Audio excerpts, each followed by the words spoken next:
best work of our lawyers is not in the trial, but the most notable work is setting a case para hindi na umabot sa trial.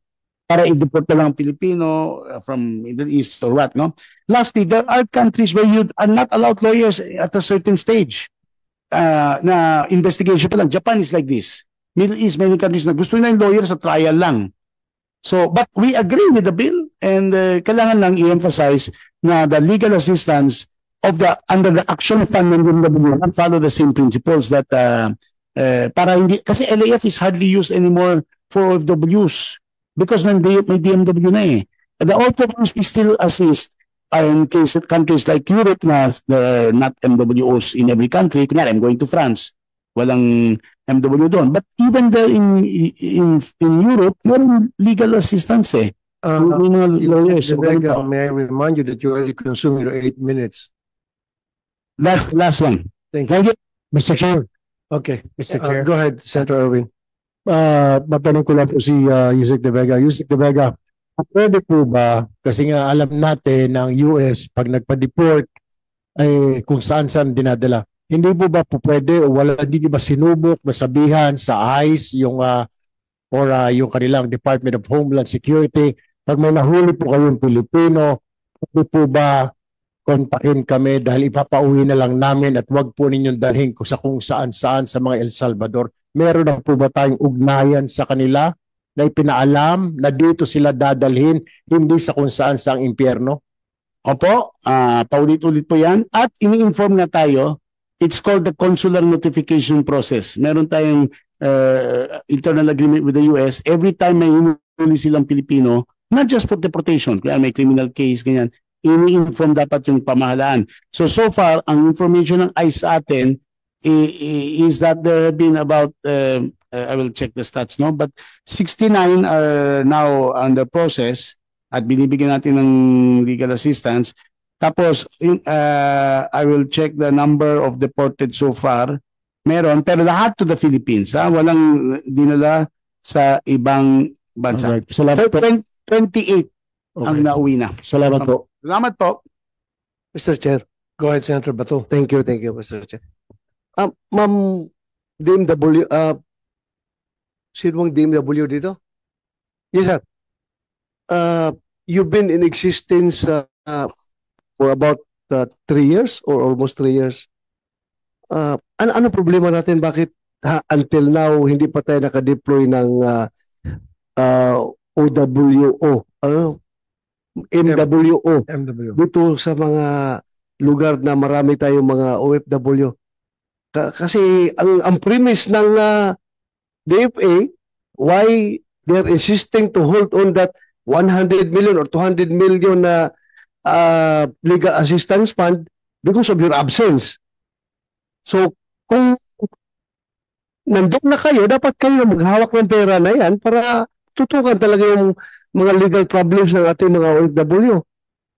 How long will it take for you to complete the deployment of all these vacant countries na walang MWOs? Good morning, Mr. Chair and the honorable members of the committee. May I be allowed to reply to the question? Yes, go ahead, Mr. Olalia. Yes. Mr. Chair, Republic Act 11641 mandates the Department of Migrant Workers to establish and create MW offices in all destination countries where the Philippine Embassy or the consulate are present. That is the mandate. However, the challenge is kailangan po natin na aprubahan po ng host country kung saan po tayo magtatayo ng MWO. That's at hindi po lahat ng host country ay inaalaw po tayo. So we can only establish and create an MW office if the host government allows us. Second po, we need the support coming from DFA. The DFA has to endorse our request to establish an MWO. Without that endorsement, we cannot on our own initially. So far, wala kayong problema dyan? Apo, wala. Wala. Apo. Okay. Mr. Chair. Go ahead, Senator Erwin. Magtatanong ko lamang po. Kung tinitingnan ko po itong pondo na sinasabing 200 million na para sa legal assistance fund po natin. lumalabas po, base po dito sa isinumite ni Senator Joel Villanueva sa kanya pong research, noong 2022, 3,863 ang pending cases. Wala man po lang na absuelto. Ibig po ba sabihin ito, lahat po sila na-convict, wala man lang na absuelto, na dismiss ang kaso.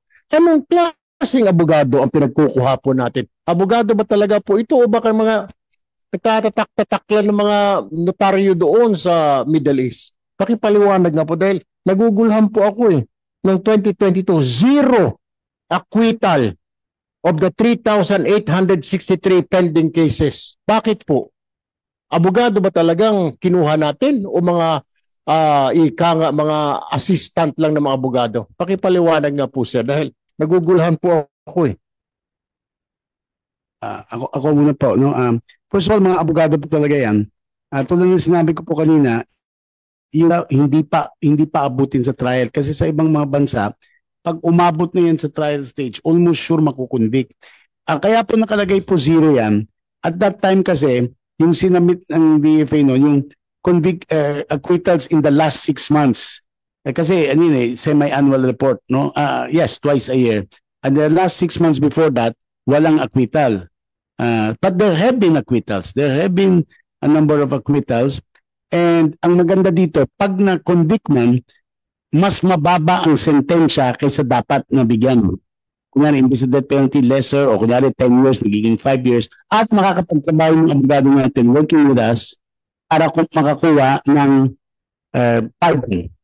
In fact, every year may mga daan-daan na mapapardon na Filipino. Mr. Chair, if you would allow me, matanong ko lamang ho, ibig niyo ninyo sabihin, paano ko itinuro lang nung isang lahi, yung kababayan natin na hindi naman ho talaga nagnakaw, wala naman po talagang ginawang krimen, itinuro lang dahil galit siya sa trabaho o bisor niya yung Pilipino, siya ay ibang lahi, nakasuhan ho ngayon ng abuses o pagnanakaw, masaya na ho tayo dahil nabababaan yung kanyang kaso, hindi man lang siya na-acquit dahil talagang hindi po siya guilty, inosente po siya. Yun po yung sinasabi ko sir Hindi po pwedeng sabihin ho natin na zero acquittal kasi ganito, napawaba at least nagawa natin ng paraan. Hindi sir It's not like that ho We are paying so much money sa isang OFW, sa isang legal representation niya.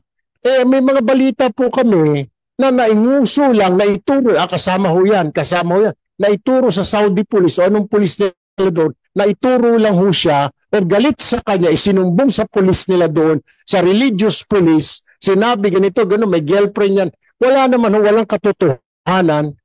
Paano ho yun? Okay na ho. Hindi siya makwit, at least naman, nabawasan na sentensya. Paano nga po kung hindi guilty, Mr. Chair? Opo, ano nangyayari po sa ganyan? Wait a minute, makasingit ako. I just forgot what country was it that I visited.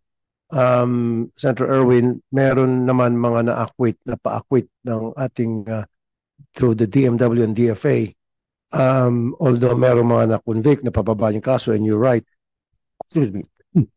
But meron mga bansa na nagtatrabaho talaga yung mga lawyers ng DFA at ng DMW. And there were some cases that were really the lawyers of DMW did good at nakapag-acquit. Yun nga lang, marami tulad ng sinasabi mo, I do agree with you. Nakakalungkot nga naman because I'll cite an example na yung mga domestic helpers na OFWs na tumatakas. Bakit sila tumatakas sa kanilang amo? Dahil hindi nila kaya yung mga maltreatment na natatanggap nila o na-experience nila sa kanilang mga amo.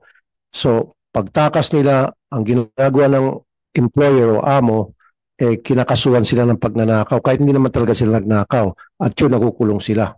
At doon na pumapasok yung sinasabi mo na pababaan na lang yung kaso as opposed to ipaglaban para naman maipatunay na inosente sila. Yeah, but you're right. Maraming mga bansa na hindi na-acquit dahil siguro, mahina yung mga abogado. Baka abogado di tatak. Anong tawag yun? Taga-galon sabi mo. Notaryo. Kaya po, maraming yun.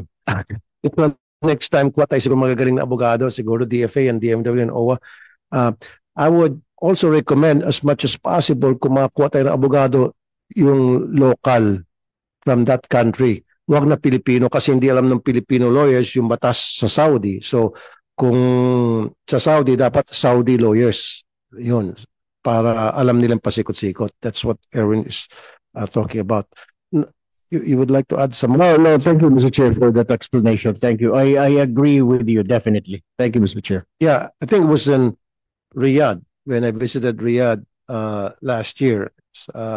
Yun, nabalitaan ko sa mga taga DMW na may mga na-acquit. Now, nandito yung mga seafarers and ito'y patungkol sa DFA, Yusek De Vega. Ito yung nakakalungkot eh.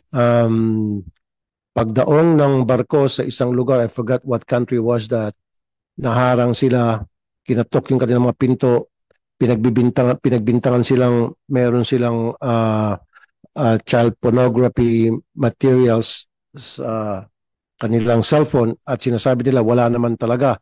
And then outright, kinulong sila at tiniport. So, ang gusto ko lang mangyari sana dito, DFA, Yusek De Vega, ay may pakita man lang sana ng immigration, US immigration, yung ebidensya. Kasi walang ebidensya na pakita eh. Gusto ko may kwento, isa sa mga seafarers na dito, na napadeport at napagbintangan. And state your name again, sir. Hello. Magandang po ako si Erson Jasmer Gambora. Detected po ako sa Carnival Sunshine. Sige po, pakikwento po yung nangyari sa inyo, sir. So, just to make it short po, nung sa CBP room na po ako, may dalawang officer po na armado na yung isa po may hawak po siyang phone.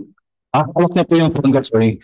Hawak niya po yung phone ko. Then yung isa naman po is pinatake down niya po lahat ng mga personal information ko. And then may pinresent po sila sa akin na leaflets na ang nagsasabi daw po is ang US Custom Border daw po ay nagkakandak ng electronic gadget inspection. So it means mag-i-inspect po sila sa akin. And then nung time po na may dumating na isang lalaki na matangkad, armado rin po siya. Parang iba po yung mood niya pagpasok niya. And then dinirekta niya po ako na sabi niya, gusto niya rin po matapos kagad to. Wala po ako ibang gagawin kundi sagutin lang lahat ng mga itatanong niya. Nung nagsinasama daw po ako, is magabayad po ako ng $300,000. Makukulong po ako ng 5 up to 10 years. So doon pa lang po, kinabahan na po ako actually, Mr. Chair. Kasi saan ko po kukunin yung $250,000? And kung makukulong po ako ng 10 years, ano po mangyayari sa akin? And then nung nangyari na po yun, dinirekta niya na po agad ako na nabibigyan niya po ako na nanonood ako ng pornography na which is tablet not now. Tapos biglang in English sinabi niya po na bakit hindi ka nanonood? Pare-parehas lang naman tayong lalaki dito. Kasi ako nanonood ako ng child pornography. Gumunong po sa akin yung officer. And then yung dalawa po nilang kasama, nakigatong din silang usapan na sinabi, kahit ako, nanonood ako ng child pornography, ano bang matama doon? Tapos yung isa rin din po, ganun din po yung sinabi niya na, yes, even me, nanonood ako, puro naman tayo lalaki dito, ano bang masama nanonood ng pornography? So yun, ang nangyari po, tinatay ko po nila akong mag-admit na nanonood po ako ng child pornography. Na hanggang sa... Sir, para mapapis tayo. Okay, so kinuha yung cellphone mo. Nung pag-check nila sa cellphone mo, meron ba sila nakita? Wala po silang nakita, sir. Nung chine-check nila in front of you, chine-check nila yung sa, ano ba tawag nun, yung lalagyan ng mga pictures? Wala po silang nakita, sir. Sa gallery, wala silang nakita? Wala po silang nakita, sir. Wala po akong kahit na anong klase ng pornographic material. So despite that, tinulog ka pa rin? Hindi po. Actually, sir, wala po silang nakita. Ayun na nga po. Nakabalik po ako ng ship namin. Nakabalik po ako ng buko. And then after many weeks, after a week, may kinagawa naman po nakasamahan ko. So what I'm interested in, yung bang mga kasamahan mo na in-inspect yung cellphone at wala nakita, and